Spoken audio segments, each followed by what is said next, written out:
सबसे बड़ा सवाल, लोग ज्वाइन कब करते हैं और लोग क्यों ज्वाइन नहीं करते, यही है आज का टॉपिक। यदि आप नेटवर्कर हैं, यदि आप एमएलएम से संबंध रखते हैं, तो यह प्रश्न कभी ना कभी आपके जहन में भी आया होगा। दोस्तों, यही है आज का टॉपिक और इस पर मैं आज बहुत विस्तार से बात करूंगा। मैं शेयर करूंगा आपके साथ एक 5 स्टेप फॉर्मूला जो आपको मदद करेगा ज्वाइनिंग कराने में। और दूसरा, मैं आपके साथ शेयर करूंगा किन किन बातों का आपको ध्यान रखना है। तो इसलिए बने रहिएगा अंत तक इस वीडियो में। दोस्तों, मैं जयवीर सिंह एक बार फिर से आप सबका स्वागत करता हूं जीत मंत्रास के एक और पावरफुल सेशन के अंदर। दोस्तों, लोग ज्वाइन क्यों करते हैं या लोग ज्वाइन क्यों नहीं करते हैं? ज्वाइन करने या ना करने का सिर्फ और सिर्फ एकमात्र एक कारण होता है। गेस करेंगे? जी हां दोस्तों, एक कारण है, वो है ट्रस्ट। तो आप पूछेंगे अब, क्या जो मेरे दोस्त, मेरे फैमिली मेंबर, मेरे रिश्तेदार, मेरे अजीज, मेरे नजदीक, क्या वो मुझ पर ट्रस्ट नहीं करते? जी नहीं, मैं ऐसा बिल्कुल नहीं कह रहा हूं। यहां पर मैं बात कर रहा हूं उस भरोसे की जो मैं नाविक पर कर सकता हूं। मुझे तैरना आए या ना आए, यदि नदी पार करनी है नाव में बैठकर, तो मुझे नाविक पर भरोसा करके उसके साथ बैठ करके चले जाना है, नदी पार कर लेनी है। इससे फर्क नहीं पड़ता कि मुझे तैरना आता है या नहीं आता। यहां पर बात हो रही है उस भरोसे की। अब ये जो भरोसा है, ये भरोसा या तो है या इसे बिल्ड करना पड़ेगा। अब प्रश्न उठता है कि ये भरोसा कैसे बिल्ड हो, ये ट्रस्ट कैसे बिल्ड हो। दोस्तों, एक स्किल सिर्फ हेल्प करता है इस ट्रस्ट को बिल्ड करने में, और उसका नाम है, गेस करेंगे दोस्तों, इन्फ्लुएंसिंग स्किल। एकमात्र एक ऐसा फैक्टर है या एकमात्र एक ऐसा स्किल है जो मदद करता है ट्रस्ट बिल्ड करने में। अब सवाल उठता है कि ये इन्फ्लुएंसिंग स्किल कैसे डेवलप किया जाए। इन्फ्लुएंसिंग स्किल एक कला है, जैसे नाम है, स्किल है, कला है, सीखा जा सकता है, डेवलप किया जा सकता है। मैं आपके साथ शेयर करूंगा कि इन्फ्लुएंसिंग स्किल को कैसे बिल्ड किया जा सकता है 5 स्टेप्स के माध्यम से। अब उससे पहले यह समझते हैं कि इन्फ्लुएंसिंग स्किल इन्फ्लुएंस किस तरीके से किया जा सकता है। 2 तरीके के इन्फ्लुएंस स्किल होते हैं, एक एथिकल और दूसरा अनएथिकल। जब मैं अनएथिकल की बात करता हूं तो वो एक शॉर्ट टर्म गेम है। वो एक गुब्बारे की तरह है, गैस के गुब्बारे की तरह, उसमें से हवा निकलनी ही निकलनी है बहुत जल्द। या मैं यूं कहूं कि वो एक बरसात में उगी घास की माफिक है जो कुछ समय के बाद खत्म हो जाती है, लुप्त हो जाती है। क्यों? क्योंकि इसका आधार क्या होता है? इसका आधार है लालच, fear of loss, emotional blackmailing. Unethical influence का आधार होता है लालच, फियर ऑफ लॉस या इमोशनल ब्लैकमेल करना। दोस्तों, हम सब ने ऐसी बहुत सारी कंपनी के बारे में सुना है, जाना है, और तथाकथित ऐसे बहुत सारे लीडर्स भी देखे हैं जो आते तो बहुत शोर शराबे के साथ हैं, बहुत सारा धूम धड़ाका भी करते हैं, लेकिन दशहरे के रावण की तरह उनके पटाखों की आवाज भी बहुत सीमित समय में खत्म हो जाती है, लुप्त हो जाती है, और फिर वो गायब हो जाते हैं। इसलिए मैं कहता हूं कि अनएथिकल इन्फ्लुएंस जो है वो बहुत शॉर्ट स्पैन के लिए होता है, बहुत कम समय के लिए होता है। जो लंबा चलता है उसको बोलते हैं ethical influence. Ethical influencing skill में जो सबसे इंपॉर्टेंट रोल प्ले करता है वो है आपकी नॉलेज, आपका ज्ञान और आपके स्किल्स, न कि यह महत्व रखता है कि आप किसी सोशल मीडिया प्लेटफॉर्म पर कितने बड़े हैं। दोस्तों, पीछे हमने कितने ही ऐसे केस देखे जहां पर कोई व्यक्ति सोशल मीडिया प्लेटफॉर्म पर तो बहुत बड़ा है, लेकिन जब बात आती है धरातल पर काम करने की, ग्राउंड लेवल पर काम करने की, तो वो लोगों को उतना प्रभावित करने में सक्षम नहीं दिखे या उतना कारगर साबित नहीं हो पाए। तो आइए बात करते हैं उन ठोस चीजों की जो आपको मदद करेंगे, आपके प्रभावित करने की कला या क्षमता को निखारेंगे या आपके इन्फ्लुएंसिंग स्किल्स को निखारेंगे। इसमें 5 चीजों में सबसे पहले जो सबसे इंपॉर्टेंट रोल प्ले करता है वो है पर्सनालिटी। जी हां दोस्तों, आपकी पर्सनालिटी। पर्सनालिटी के 2 हिस्से होते हैं। पहला, आपकी अपीयरेंस। ये बिल्कुल सही जाना आपने। मैं आपकी ड्रेस कोड, आप किस तरीके से अपने आप को कैरी कर रहे हैं, आपकी ग्रूमिंग स्टैंडर्ड्स, ये आपकी अपीयरेंस आती है। और दूसरा पार्ट है अप्रोच। अप्रोच के फिर दो हिस्से होते हैं। पहला, आप किस तरीके से अपने आप को प्रस्तुत करते हैं, आपकी बातचीत का तरीका जो है वो बहुत इंपॉर्टेंट है। और उसका दूसरा पार्ट है बॉडी लैंग्वेज, यानी कि आपके चेहरे के हाव भाव, भाव भंगिमाएं, चलने उठने बैठने का ढंग, ये सब बॉडी लैंग्वेज है। और किसी भी कम्युनिकेशन के अंदर आपकी बॉडी लैंग्वेज जो है वो 80% कंट्रीब्यूट करती है। 80% हिस्सा बॉडी लैंग्वेज का है। लेकिन हैरानी की बात यह है कि बावजूद इसके ज्यादातर लोग, अधिकतर लोग इस पर 0% ध्यान देते हैं। तो दोस्तों सबसे पहले इन्फ्लुएंसिंग स्किल का पार्ट है पर्सनालिटी के दो हिस्से, आपकी अपीयरेंस और आपकी अप्रोच। इन दोनों पे आपको काम करने की जरूरत है, बॉडी लैंग्वेज के ऊपर खासकर, क्योंकि इसके बारे में ज्यादा बात नहीं होती और हमें कोई सिखाता भी नहीं है, तो इसको जरूर सीखिए। और दूसरा है प्रेजेंटेशन स्किल्स। आप किस तरीके से प्रेजेंट कर रहे हो या प्रेजेंटेशन दे रहे हो, चाहे प्रोडक्ट के बारे में या प्लान के बारे में। प्रेजेंटेशन के दो पार्ट होते हैं, पहला कंटेंट, जो शब्द, जो डायलॉग, जो बात आप कह रहे हैं वो है कंटेंट का हिस्सा, और दूसरा है डिलीवरी मेथड। आप जिस तरीके से उसको कह रहे हैं, अपनी बात को प्रस्तुत करने का जो तरीका आपका है, जो लहजा आपका है, वो कैसा है। क्या वो इंटरेस्टिंग है, क्या वो लोगों को बांध के रखता है, या वो बोरिंग है और सामने वाला व्यक्ति बैठ करके सिर्फ और सिर्फ मन में ये सोच रहा है कि आप कब अपनी बात को बंद करेंगे या खत्म करेंगे। एंगेजिंग करने के लिए क्या करना होगा? एंगेजिंग करने के लिए आप स्टोरीज की हेल्प ले सकते हैं, उदाहरण दे सकते हैं, स्टोरीज का इस्तेमाल कर सकते हैं, बनस्पत कि आप सिर्फ और सिर्फ एक ग्रंथ की तरह अपनी बात को उस लहजे में बोल रहे हैं जो कि इंटरेस्टिंग ना हो। लोगों को एंगेज करना बेहद जरूरी होता है किसी भी प्रेजेंटेशन में। प्रेजेंटेशन देने के अलग अलग तरीके होते हैं अलग अलग प्लेटफॉर्म पे। आप 1-to-1 जब किसी व्यक्ति से बात करते हैं तो वो बिल्कुल अलग होगा जब आप किसी ऑडिटोरियम के प्लेटफॉर्म पे खड़े होकर एक बहुत बड़ी लोगों की संख्या को जब आप एड्रेस कर रहे हैं, तो उस समय जो आपके स्किल होंगे या जो आपका तरीका होगा, जो आपका लहजा होगा, वो बिल्कुल अलग होगा जब आप 1-to-1 बात कर रहे हैं या आप कुछ 5-7-10 लोगों को होम मीटिंग में जो आप प्रेजेंटेशन दे रहे हैं। ये अलग अलग प्लेटफॉर्म पे अलग अलग तरीके से आपको अपनी प्रेजेंटेशन स्किल्स को एडजस्ट करना है। तो ये बहुत इंपॉर्टेंट है आपका डिलीवरी मेथड। यानी कि प्रेजेंटेशन में हमने दो चीजें सीखी। पहला हमने सीखा अपना कंटेंट, जो बहुत आसान है, सिंपल है। जो भी आप प्रेजेंट करने वाले हो उसको रट्टा मार लो, उसको याद कर लो, धीरे धीरे वो अपने आप आपके फ्लो में आ जाएगा। और दूसरा ज्यादा इंपॉर्टेंट पार्ट है वो है डिलीवरी मैकेनिज्म। आप कैसे डिलीवरी कर रहे हैं, अपनी बात को कैसे रख रहे हैं ताकि सामने वाला इंटरेस्ट बनाए रखे अपना उसकी बात के अंदर और ध्यान से सुने अंत तक आपकी बात। तो ये हैं आपके दो स्टेप। और तीसरा स्टेप की अब हम बात करते हैं दोस्तों।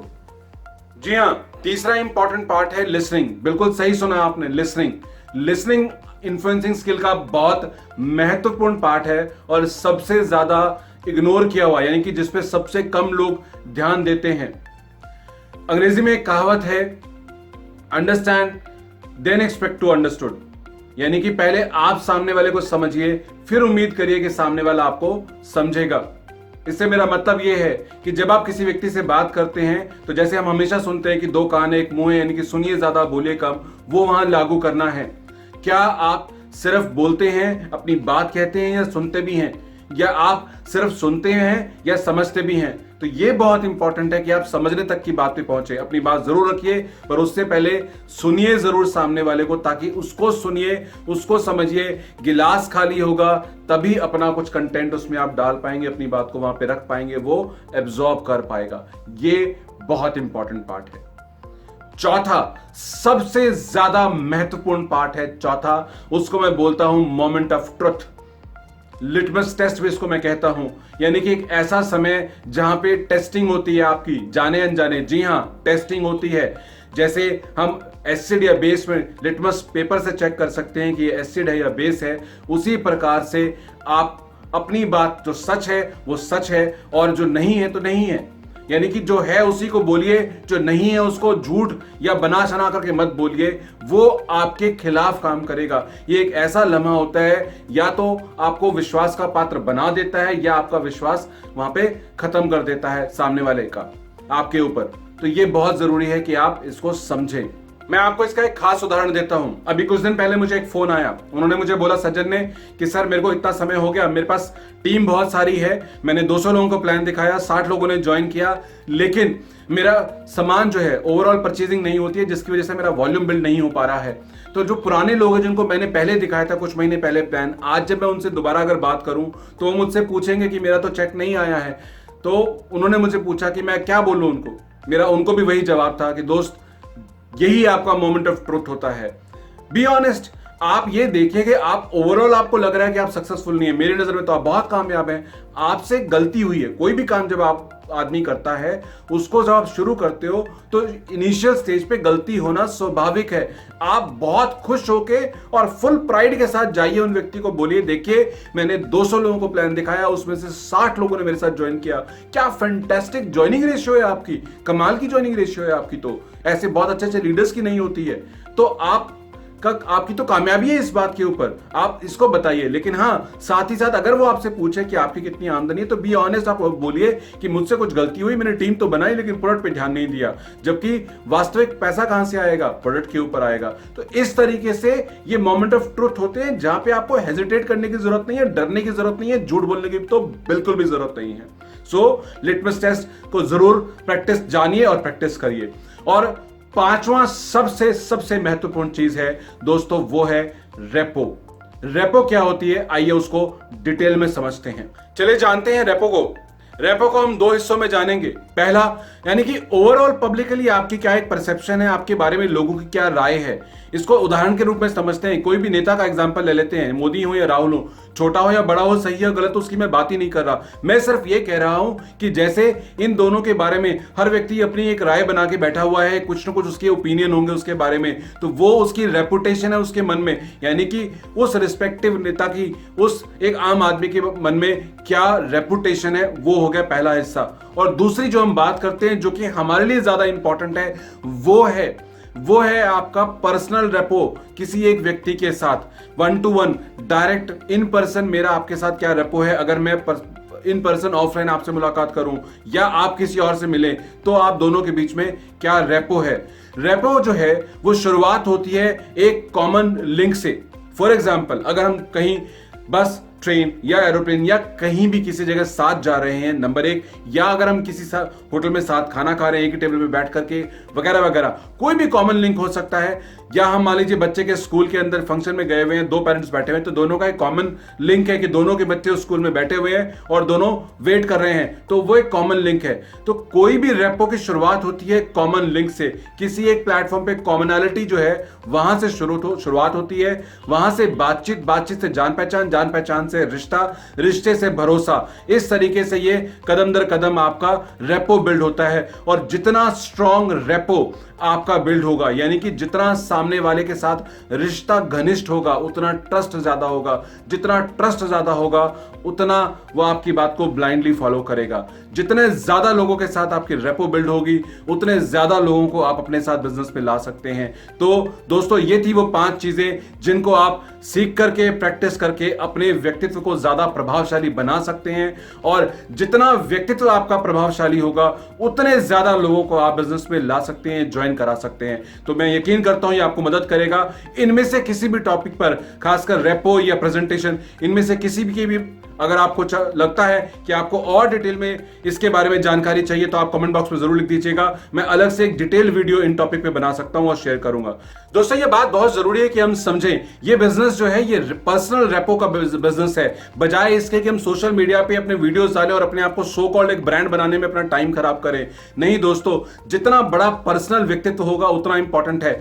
मैं आपको उदाहरण देता हूं, कितने ही ऐसे लोगों को मैं जानता हूं जो कि सोशल मीडिया पे बहुत बड़े हैं, लेकिन उसके बावजूद भी उनको प्रलोभन या लालच देकर के अपने साथ लोगों को जोड़ने की जरूरत पड़ रही है। यानी कि उनको लालच देना पड़ रहा है लोगों को अपने साथ ज्वाइन कराने के लिए। तो कहां गया वो सोशल मीडिया का ब्रांड, कहां काम आ रहा है? आप तो लालच दे रहे हो। और कितने ही विपरीत उसके, अगर मैं कितने ही ऐसे लोगों को जानता हूं जो आज के युग में भी अभी भी बिल्कुल भी वो सोशल मीडिया पे उतने एक्टिव नहीं है, और उसके बावजूद भी धरातल पे इतना काम किया हुआ है, 1 to 1 लोगों से या ग्रुप में लोगों से ऑफलाइन इतना काम किया हुआ है, उनकी व्यक्तित्व इतना प्रभावशाली उन्होंने निखारा है अपने आप को, कि न सिर्फ खुद बहुत बड़ा किया बल्कि और बहुत लोगों को प्रभावित करने के साथ साथ प्रेरित भी किया। तो दोस्तों, ये समझने की जरूरत है कि काम होता है, जो हर बिजनेस का अपना एक नेचर है, उसकी एक रिक्वायरमेंट है।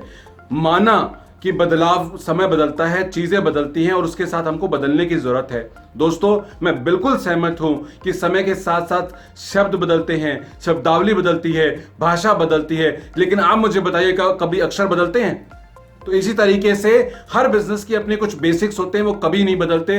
ये बिजनेस है पर्सनल रेपो बिल्ड करने का बिजनेस, तो आप फोकस करिए सही जगह, बजाय कि अपने आप को ब्रांड बनाने के चक्कर में कहीं अपना समय ना गवा दें। दोस्तों, मुझे यकीन है कि इस वीडियो ने शायद आपको जरूर कुछ मदद किया होगा। इसी तरीके से अगले जीत मंत्रास के सेशन में फिर मुलाकात होगी।